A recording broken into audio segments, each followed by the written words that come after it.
안녕하세요, 여러분. 최윤입니다. 반갑습니다. 저는 이제 감기 다 나섰어요. 우와, 신나. 제가 감기 들고요. 저희 남편 감기 들고요. 우리 아들 감기 들고요. 아이고, 그냥 환자들이에요.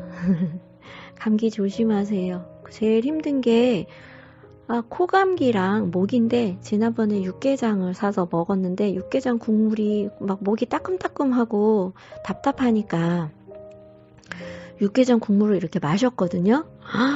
세상에 그렇게 목이 쓰라린 건 태어나서 처음 느껴봤어요. 정말 목이 쓰라리더라고요. 그래도 다행이에요. 힘들지 않게 그래도 잘 나서서 감사해요. 감기 걸리신 분들 감기야, 나한테 놀러 왔구나. 조금만 놀다가 가. 나는 괜찮아. 이렇게 한번 말해보세요. 감기야, 사랑해. 나는 괜찮아. 이렇게. 그렇게 이야기하는 것이, 굉장히 좋은 효과가 있습니다. 저는 이거 어디서 봤냐면요. 김상훈 저자의 리듬이라는 책에 보면 나와 있어요. 네, 내가 눈을 감고 아주 맑은 완전한 신의 빛이 내 몸의 아픈 곳을 이렇게 다니면서 치유한다는 상상을 하는 것만으로 우리 몸은 치유력이 회복되기도 합니다. 네, 사람은 눈에 보이는 물질로만 사는 것 같지만 정말 사람만큼 물질이 아닌 의식으로 사는 존재는 없는 것 같아요. 사람은 하나님께서 우리를 만드실 때 하나님의 형상을 그대로 만드셨잖아요. 네. 그래서 우리의 말과 생각과 느낌이 우리의 삶을 만들어내는 거거든요. 그래서 나에게 주어진 이런 어떤 통증이나 아픔 같은 것도 우리의 생각 또는 우리의 상상력, 우리의 느낌을 사용해서 고칠 수 있습니다. 네, 여러분 사랑해요. 네, 오늘은 돈보다 운을 벌어라.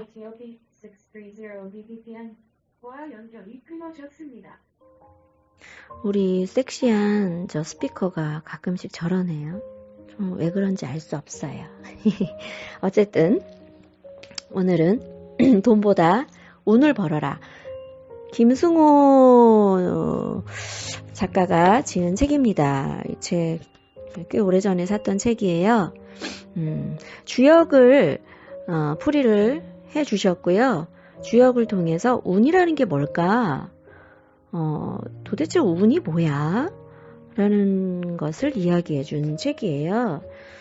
운 경영의 기술, 운 경영의 기술에 대한 거고요. 저는 사실 주역이 궁금해서 주역이라는 게 무슨 점으로 알고 있잖아요. 그런데 아니에요. 주역 책은 우리가 살면서 알아두면 너무나 좋은 그런 글들이 가득하답니다.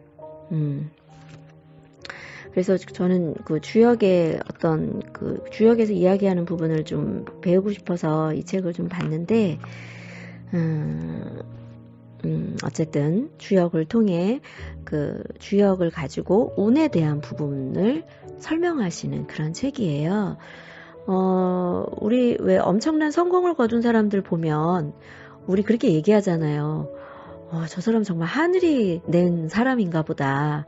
뭐 정주영이나 이병철 같은 분 보면 하늘이 냈나 보다. 뭐 옛말에 부자는 하늘이 낸다 이런 말도 저희가 들어본 적이 있죠. 그런데 소위 엄청난 성공을 거둔 사람들의 비밀은 운을 잘 경영한 거라고 해요.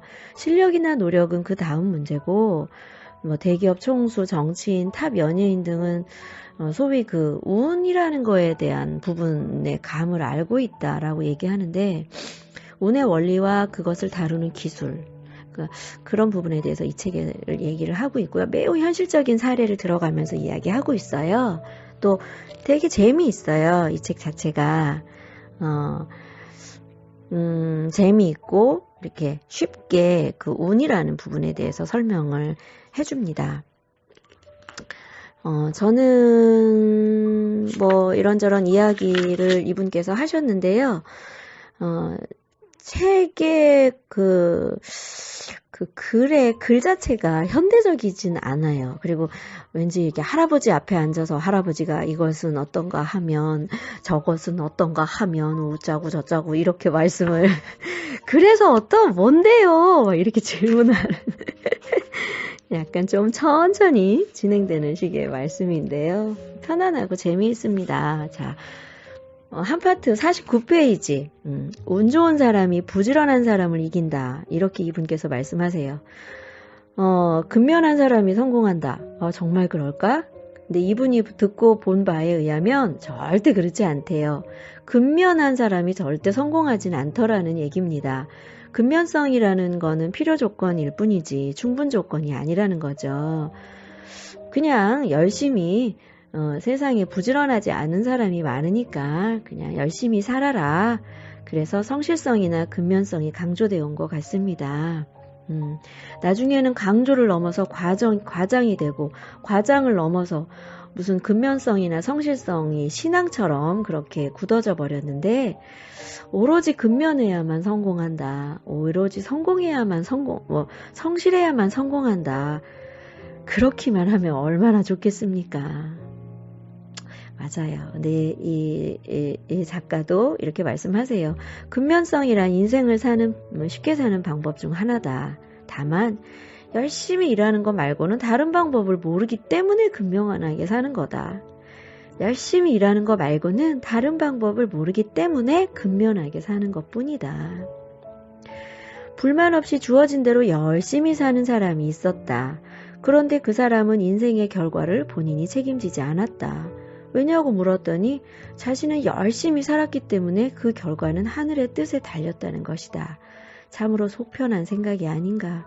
열심히 살기만 하면 다 잘 될까? 그렇게만 되면 세상에 경쟁도 없어질 거고 누구나 똑같이 성공할 것이다. 하지만 어림도 없는 말이지.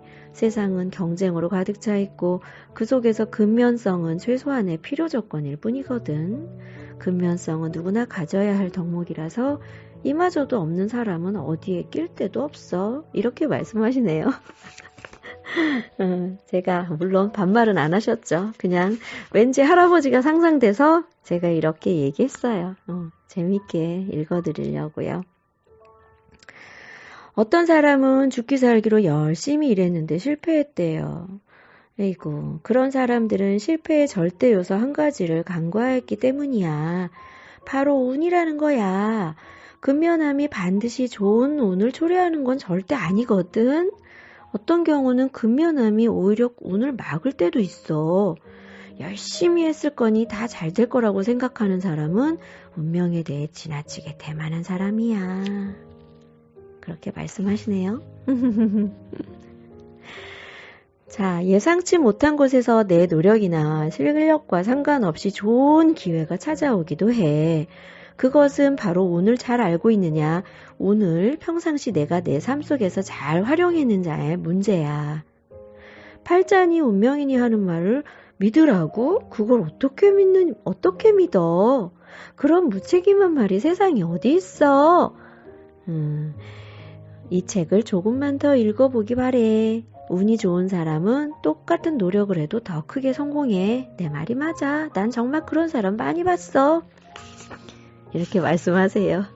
자, 먼 과거 신라시대 이야기를 해보겠다. 김유신에게는 두 여동생이 있었죠. 네, 어느 날 언니 보이가 동생 문희에게 지난밤 꿈꾼 이야기를 했어요. 야야 문희야, 내가 어제 꿈을 꿨는데 내가 가야산 위에서 오줌을 넣었어. 근데 오줌의 양이 너무 많아서 가야산을 다 적시고 흘러내려 온 도성이 오줌바다에 빠졌다니까? 어휴, 꿈이지만 어찌나 부끄럽던지. 우리 이 이야기 잘 알죠? 언니, 와, 그 꿈 재밌다. 그거 나한테 팔아. 그랬더니 뭐? 그 꿈 살 거야? 진짜야? 응, 나한테 사. 그래서 문희는 그 자리에서 비단치마를 꺼내주면서 꿈을 팔라고 했다고 해요. 그 비단치마는 화려한 무늬가 들어간 귀한 것이어서 보이는 즉각 제의를 받아들였답니다. 그러면서 동생 문희가 말했어요. 자, 언니 꿈값으로 비단 치마를 줬으니까 이제 그 꿈 내 거야. 그러니까 언니는 그 꿈 얘기를 절대로 남에게 해서는 안 돼. 알았지? 그래 그래. 자, 이런 이야기가 있죠. 그런데 후에 동생 문희는 김춘추의 아내가 됐고 김춘추는 신라의 왕이 되었습니다. 문희는 당연히 국모가 되었습니다. 이 일이 정말로 그 꿈 때문이라면 문희는 운을 아주 싸게 산 셈이지요. 자, 운이란 이런 것이다. 운이란 이런 것입니다. 사고 팔 수도 있을 뿐 아니라 벌거나 손해볼 수도 있습니다.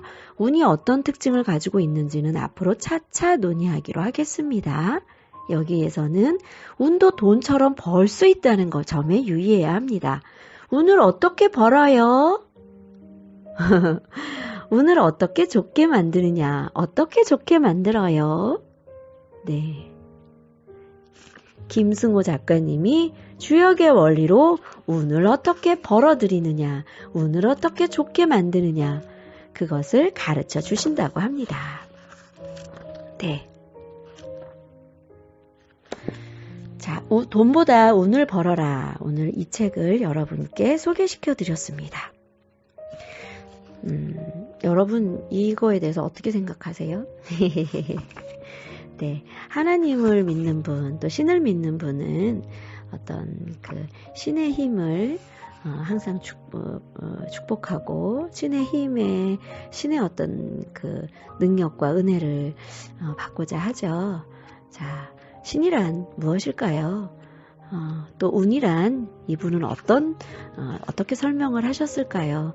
우리 인간의 삶에는 우리가 알지 못하는 힘이 반드시 존재한다고 저는 생각해요. 그 알지 못하는 힘의 방향을 읽을 줄 안다면, 그것을 영감으로 받아들일 줄 안다면 삶 속에서 본인이 나아갈 수 있는 아주 올바른 방향을 찾아갈 수 있을 것 같아요. 어떤 운이란 어떤 면에서는 우리가 들고 있는 어두운 껌껌한 밤길을 걸어갈 때 들고 있는 손전등 같은 거 아닐까요? 라이터? 네. 손전등 같은 게 아닐까요? 네. 그것이 우리 손에 있다면 우리는 좀 더 밝게 볼 수 있는 거고, 그것이 없다면 깜깜한 밤에 아무도 내 손을 잡아주지 않고 불빛도 없는 채 걸어가는 것과 같아요. 그럴 때 우리의 삶은 너무나 두렵고 막막하죠. 네. 보이지 않는 어떤 우리를 안내하는 등대와 같은 불빛과 같은 것들을 우리가 볼 수 있다면 우리가 좀 더 용기를 내서 인생을 살아볼 수 있다고 생각합니다. 돈보다 운을 벌어라. 공부해야 해요, 여러분. 배워야 돼요. 아유, 다 사람들 하는 말 똑같지. 저 사람들 하는 말 똑같지. 뭐 책 다 이거 읽어봐야 똑같고 저거 읽어봐야 똑같지. 하지만 그들은 성공을 했고, 그렇게 평가하는 우리는 과연 성공을 했을까요? 책이란 요새 책값이 얼마죠? 뭐 15,000원 전후라고 한다면 커피 한두 잔 먹을 돈 가지고 그 사람을 초대해서 그 사람의 생각을 들어보고 그 사람의 삶의 이야기를 들어보는 거라고 생각해요. 그래서 한 사람의 삶의 이야기를 들어보는 것을 그렇게 값싸고 또는 의미 없다라고 쉽게 치부할 일은 아니라고 생각합니다. 우리가 남을 평가하기는 쉽고 남에게 함부로 판단하고 평가하고 비난하기는 쉽지만 정작 나 자신에게 너에게 무엇이 있냐 물어봤을 때 책 한 권의 가치를 쏟아낼 수 있을까요? 남의 가치를, 남의 생각, 다른 사람의 삶, 다른 사람의 생각을 소중하게 생각하고 그 사람들의 이야기를 귀 기울여 들을 수 있는 넓은 마음이 있을 때 우리도 우리의 의식이 그만큼 확대될 수 있다고 저는 생각해요. 이 세상에 누구도 무시할 수 있는 건 없어요. 책은 한 사람의 인생과 한 사람의 삶을 살아오는 생각을 읽게 되는 거거든요. 네. 많이 배우고 많이 공부해서 부자 됩시다, 여러분. 사랑해요. 고마워요. 돈보다 운을 벌어라. 오늘 이 책 관심 있는 분들은 한번 읽어보셨으면 좋겠습니다. 네. 감사합니다. 또 만나요. 안녕.